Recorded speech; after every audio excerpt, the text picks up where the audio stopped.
Everyone welcome back to our channel. আমি ঋতু। কেমন আছো তোমরা? আশা করি যে যেখানে আছো খুব ভালো আছো, আর আমরাও ভালো আছি। তো আমার নতুন আরও একটি ভিডিওতে তোমাদের সবাইকে জানাই অনেক অনেক স্বাগত।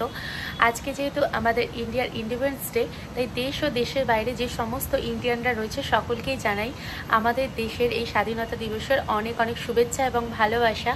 আর আজকে দিনটার জন্য আমরা সত্যি অনেক গর্বিত, এবং আমি একজন ফৌজির ওয়াইফ হয়ে আমি তো আরও বেশি গর্বিত ফিল করি।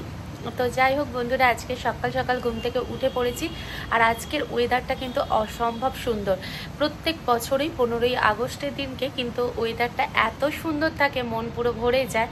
তো ঘুম থেকে উঠেই দেখি সুন্দর রোদ বেরিয়েছে, বাইরে পুরো নীল আকাশ, অসম্ভব সুন্দর একটা ওয়েদার। এই ওয়েদারেতে মনটা পুরো ভরে গেছে। আর এখন হচ্ছে উঠে মুখ টুক ধুয়ে নিয়েছি, আমার কিন্তু বিছানা গোছানো এখনও কমপ্লিট হয়নি। তো চলো এখন চা করতে যাই। সকালবেলা প্রত্যেক দিন ঘুম থেকে উঠে আমার ওজনটা চেক করা একটা অভ্যাসে পরিণত হয়ে গেছে। ওজন চেক করে চলে এসেছিলাম রান্নাঘরের দিকে চা বসাতে। তো তোমাদের দাদাভাই যখন বাড়িতে থাকে তখন কিন্তু বেশ আনন্দে আমার দিনগুলো কাটে, কারণ মানুষটা আমার পাশেই আছে। আর তখন মনে হয় গোটা পৃথিবী যেন আমার একদম হাতের মুঠোয়। হাজব্যান্ডের সঙ্গে থাকতে কোন মেয়ে চায় না? প্রত্যেকেই চায়, কিন্তু উপায় থাকে না, তো সেই জন্যই কিন্তু থাকতে পারে না। যখন আমরা বাইরে বেরোবো তখন তোমাদেরকে দেখাবো বাইরের ওয়েদারটা কতটা সুন্দর রয়েছে। এত সুন্দর ওয়েদার দেখার পর পুরো মনটা ভরে গেছে। তো ঠিক আছে, চলো আমি আগে চাটা করে নিই, তারপর তোমাদের সাথে দেখা হবে। আজ হলো 15ই আগস্ট। 15ই আগস্টে তোমাদের সবাইকে জানাই অনেক অনেক শুভেচ্ছা এবং ভালোবাসা। আজকের 15ই আগস্টের দিনে আজকের ওয়েদারটা কিন্তু ছিল অসম্ভব সুন্দর। পুরো আকাশ জুড়ে ছিল নীল, তার সঙ্গে মিঠি মিঠি হাওয়া বেরোচ্ছিল, তার সঙ্গে গাছের পাতাগুলো হালকা হালকা নড়ে উঠছিল। বেশ সুন্দর একটা ওয়েদার ছিল। আর এই ওয়েদার দেখে ওয়েদারের প্রেমে পড়ে গিয়েছিলাম আমরা দুজন। প্রত্যেক বছরই আমি দেখেছি এই স্বাধীনতা দিবসের দিনকে ওয়েদার কিন্তু এতটাই সুন্দর থাকে। আর যে পরিমাণ রোদটা বেরোয় সেই রোদও কিন্তু গায়ে অতটা লাগে না। তো এত সুন্দর ওয়েদার দেখে আমরা আর ঘরে থাকতে পারলাম না। তো আমরা দুজনে মিলে বেরিয়ে পড়লাম একটি উদ্দেশ্যে। তোমাদের দাদাভাইকে আমি দেব গিফট। সবসময় তোমরা দেখেছো তোমাদের দাদাভাই আমাকে গিফট দেয়, কিন্তু আমিও তো তাকে কিছু গিফট দিতে পারি। হয়তো অনেক দামি কিছু জিনিস তাকে দিতে পারবো না, তবে কিছু এমন একটা দিতে পারবো যেটা সে সবসময় তার কাছে রাখতে পারবে এবং পড়তে পারবে। তো কী জিনিস দেব সেটাই তোমাদের সাথে আজকে শেয়ার করব। হঠাৎ রাস্তা দিয়ে যেতে যেতে দেখলাম মেয়েরা শাড়ি করে 15ই আগস্টের একটা র্যালি বার করেছে।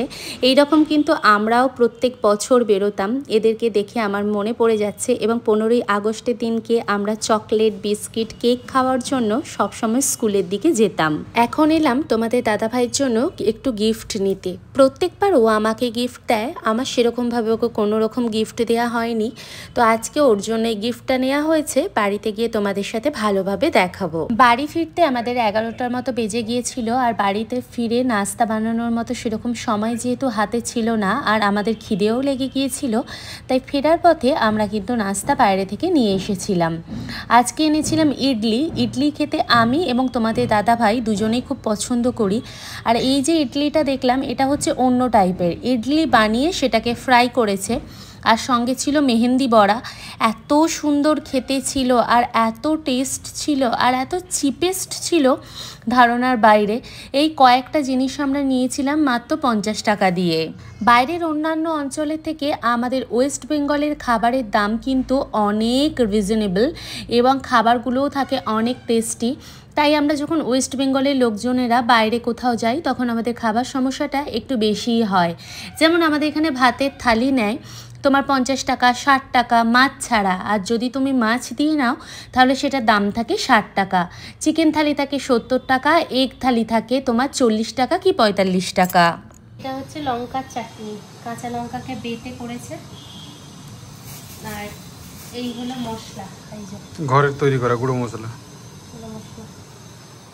সব খাবার মিলিয়ে মাত্র নিয়েছিল 80 টাকা।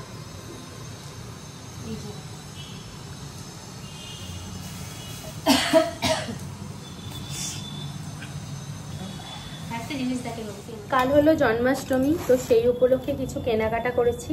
তো কি কি নিয়েছি চলো তোমাদেরকে দেখাই ব্যাক ক্যামেরার সাহায্যে। দেখো, গোপালের জন্য জামা নিয়েছি, এই একটা নিয়েছি, আর এই যে বিছানা, এই যে বিছানা নিয়েছি, আর এই যে এই একটা জামা, 2 গোপালের 2টো জামা।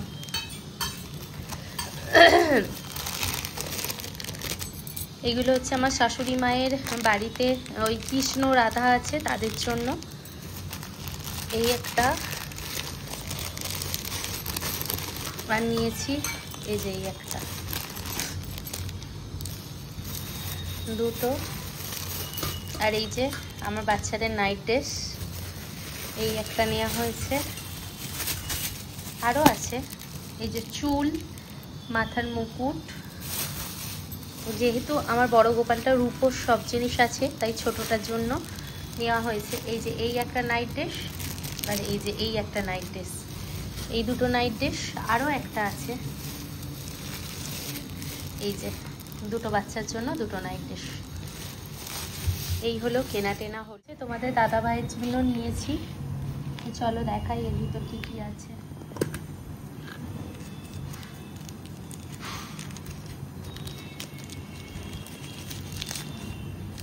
এই যে এটা নিয়েছি তোমাদের দাদা ভাইয়ের জন্য, কেমন হয়েছে অবশ্যই জানিও। সঙ্গে নিয়েছি একটা বিছানার চাদর। বিছানার চাদরটা কিন্তু 550 টাকার মতো পড়েছিল, আর বিছানার চাদরটা ছিল অত্যন্ত সুন্দর একটি কালার। তো তারপরেই আমরা রেডি হয়ে পড়ছিলাম শ্বশুরবাড়ি যাওয়ার উদ্দেশ্যে, যেহেতু সামনেই জন্মাষ্টমী। তো জন্মাষ্টমীর উদযাপনটা এবারে শ্বশুরবাড়িতে করবারই খুব ইচ্ছে আছে, তো সেই জন্যই কিন্তু রেডি হয়ে নিয়েছি। আর এই শাড়িটা যে দেখছো, এই শাড়িটা পরে আমাকে কেমন লাগছে অবশ্যই কিন্তু কমেন্ট বক্সে কমেন্ট করো। বাড়িতে যাওয়ার পর আমার সেরকমভাবে কোনো ভিডিও করা হয়নি, তো এটা ছিল পরের দিনের ভিডিও। আর পরের দিন আমরা বেরিয়ে পড়েছিলাম একটু ঘুরতে, আসলে মামা বাড়ি যাব, তো সেই জন্যই বেরিয়েছিলাম। তোমাদের দাদাভাই যখন বাড়িতে আসে তখন ঘোরার ওপর দিয়েই সময়টা কেটে যায়, কোন দিক দিয়ে যে দিনগুলো ফটফট করে কেটে যায় সত্যিই বুঝতে পারা যায় না। আর তোমাদের দাদাভাই থাকলে সময়গুলো কিন্তু সুন্দর কাটেও। তো যেহেতু দাদুভাই বেঁচে নেই তাই দিদাকে দেখতেই আমরা যাচ্ছিলাম। দিদা চায় একবার করে যখন ও ছুটিতে আসে যেন দেখা করতে যায়। আর তাছাড়াও বৎসরে একবার মামার বাড়ির যদি ভাত খাওয়া যায় তাহলে কিন্তু আয়ু বাড়ে, এটা হচ্ছে আমার যে মামার বাড়ির দাদু তার বক্তব্য। তো সেই জন্যই আর কি আমরা আরও যাচ্ছিলাম মামার বাড়িতে দিদাকে দেখতে। তো এখানকার রাস্তাটা কিন্তু খুবই সুন্দর, আর সামনেই ছিল দুমদুমি তড়িৎ বিদ্যুৎ কেন্দ্র। তো সামনেই এত সুন্দর জায়গা, পাহাড়, এত সুন্দর জায়গায় মামা শ্বশুরদের বাড়িটা বেশ কিন্তু ভালো লাগছিল। মামা শ্বশুরদের বাড়িতে যাওয়ার পর খাওয়া দাওয়া করে আমি কিছুক্ষণের জন্য বসেছিলাম, আর দিদা, মামিমা ওরা সবাই গিয়েছিল বাসন ধুতে। তো আমি বেশ একা একা বসে বোর হচ্ছিলাম, তাই তোমাদের জন্য ভাবলাম একটু ভিডিও করি, তো সেই জন্যই ভিডিওটা করেছিলাম। আর দিদা এখন মোটামুটি ভালোই রয়েছে, আর আমার শাশুড়ি মাও অনেক খুশি হলো যে আমরা ঘুরতে গিয়েছিলাম বলে। আর এটা হচ্ছে আমার মামার বাড়ির ঘর, নিচেটা হচ্ছে এই রকম টাইপের, আর উপরটা কিন্তু খুব সুন্দরভাবেই করা। এই ঘরটাতেই দাদুভাই থাকতেন যখন বেঁচে ছিলেন। তো এই হলো আমাদের দাদুভাই, যিনি হচ্ছে মারা গেছেন এই 1 বছর হয়েছে। তো যাই হোক, ঘোরাটোরা এখন কমপ্লিট হয়ে গেছে। বিকেলবেলা আমরা বেরিয়ে পড়েছিলাম বাড়িতে যাওয়ার উদ্দেশ্যে। প্রচণ্ড পরিমাণে বৃষ্টি হচ্ছিল, বৃষ্টির জন্য দাঁড়িয়ে গিয়েছিলাম। তাছাড়াও এখানটা যেহেতু একটা সুন্দর মার্কেট আছে তাই ভাবলাম কিছু কেনাকাটিও করে নিই, তো সেই জন্য এখানে একটু দাঁড়িয়ে তারপর গিয়েছিলাম আমরা কেনাকাটি করতে। তোমাদের দাদাভাই তার দরকারের জন্য গিয়েছিল অন্য জায়গায়, আর আমি গিয়েছিলাম আমার কেনাকাটি করবার জন্য একটি অন্য জায়গাতে। তো যাই হোক, কেনাকাটি করা কমপ্লিট হয়ে যেতে আমরা গিয়েছিলাম একটা হোটেলেতে কিছু খাবার খেতে। তো প্রচণ্ড পরিমাণে আর কি আমাদের খিদে পেয়ে গিয়েছিল, তো সেই জন্য ভাবলাম যে একটু খাবার খাবো। আর এত সুন্দর জায়গাটা ছিল। আর এই যে হোটেলটা তোমরা দেখছো, এই হোটেলের সামনে দাঁড়িয়েই কিন্তু তোমাদের দাদাভাইয়ের সাথে আমার প্রেমের জার্নি শুরু হয়, এবং তোমাদের দাদাভাই আমাকে প্রপোজ করেছিল ঠিক এই জায়গাটাতে দাঁড়িয়েই ও আমাকে প্রপোজ করেছিল।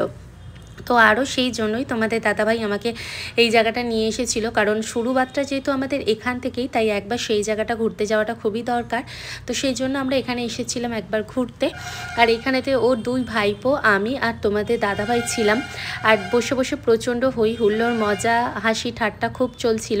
আর উপরটাতে এমন পরিমাণ খড়ের ঘেরাটা ছিল, আর এত নোংরা ছিল ধারণার বাইরে। পরের দিন আমরা বেরোচ্ছিলাম আমার ছোট ননদকে দেখতে যাব, আর আমার বড় পিসা শাশুড়ির বাড়িতে যাব বলে তাই রেডি হয়ে পড়ছিলাম। আর পিছন থেকে তোমাদের দাদাভাই কখন যে ভিডিওটা করেছে আমি কিন্তু বুঝতে পারিনি। তারপর হঠাৎ করে একবার দেখলাম যে ও ভিডিও করছে। তো যাই হোক, আমরা এখন বেরিয়ে পড়েছি। বেরিয়ে আমার বড় পিস শাশুড়িদের বাড়িতে কিছুটা সময় কাটানোর পরে আমরা যাচ্ছিলাম ছোট ননদের বাড়িতে। আর রাস্তার মধ্যে এত সুন্দর দৃশ্য, এরকম দৃশ্য সত্যি দেখা বড় দায়। চারিপাশে ধান চাষ হচ্ছে, চারিপাশে সবুজে সবুজে ভরা।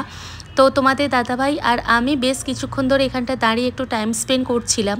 আর ওর ভাইপোরাও কিন্তু আমাদের সাথে গিয়েছিল, তবে ওর ভাইপোরা কিন্তু আগে অনেকটা এগিয়ে গিয়েছিল। আর এখানে তোমাদের দাদাভাই আর আমি বেশ কিছুক্ষণের জন্য দাঁড়িয়ে গিয়েছিলাম। এই যে দেখো, তোমাদের দাদাভাই আর আমি একটুখানি টাইম স্পেন্ড করছি। আর সত্যি কথা বলতে কি, গ্রাম আমাদের অনেক ভালো লাগে। তবে এই গ্রামের এত সুন্দর রূপের দৃশ্য দেখলে মন সত্যি কথা বলতে কি ভরে ওঠে। এই ঘটনাটা ছিল সবথেকে বড় মর্মান্তিক একটি ঘটনা। আমরা আমাদের পিসশাশুড়িদের বাড়ি থেকে ফিরে এসে রান্নার জন্য তোড়জোড় করছিলাম। হঠাৎ দেখলাম হুড়মুড় করে আওয়াজ হয়। এই 5-6 দিন ধরে বৃষ্টি হওয়ার দরুন আমাদের পাশে একজনদের মাটির ঘর ছিল, সেই ঘরই পড়ে গেছে। দেখি তোমাদের কেমন লাগছে বলো, কত খারাপ লাগছে। আর ভিতরে যদি কেউ থাকতো তাহলে কি অবস্থাটাই না হতো। তো যাই হোক, ভিতরে কিন্তু কেউ ছিল না। তো বন্ধুরা, আজকের ভিডিওটা তোমাদের কেমন লাগলো অবশ্যই কমেন্ট বক্সে জানিও। আর প্লিজ যারা নতুন বন্ধু আসছো সাবস্ক্রাইব করে পাশে থেকো, ভালো থেকো, সুস্থ থেকো।